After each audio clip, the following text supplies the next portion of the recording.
Kepala Badan Reserse Kriminal atau Kabareskrim Polri, Komjen Wahyu Widada menyebutkan Freddy Pratama sempat terdeteksi dan mengendalikan pengedaran gelap narkoba dari Thailand.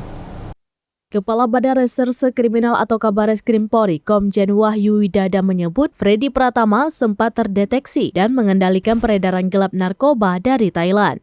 Freddy merupakan bandar besar sindikat peredaran gelap narkoba jaringan internasional yang hingga kini buron. Wahyu juga menyebut wilayah operasi peredaran narkoba jenis sabu dan ekstasi yang dilakukan sindikat Freddy ada di Indonesia dan Malaysia bagian timur. Selain itu, Freddy memiliki banyak nama samaran. Hal ini terungkap setelah Polri membongkar sindikatnya. Terkait keberadaan Freddy, polisi mencarinya dengan menggandeng pihak kepolisian dan imigrasi di Thailand. Dalam kesempatan yang sama, pihak kepolisian Thailand menyebut buron kasus narkoba itu sudah keluar dari Thailand.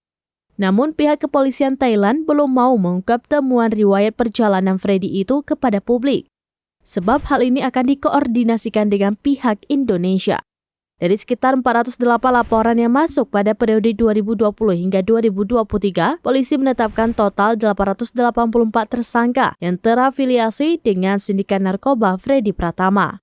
Wahyu menyampaikan para tersangka yang telah ditangkap memiliki peran berbeda-beda sesuai dengan tugasnya masing-masing. Mantan asisten SDM Kapolri ini juga mencontohkan peran dari beberapa tersangka.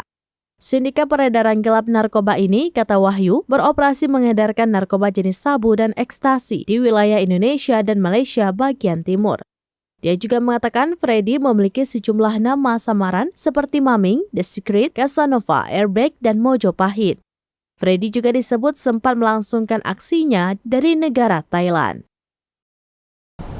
Demikian informasi terkini Syederalun, saksikan terus beragam informasi lainnya. Jangan lupa like dan share seluruh akun seramines.com.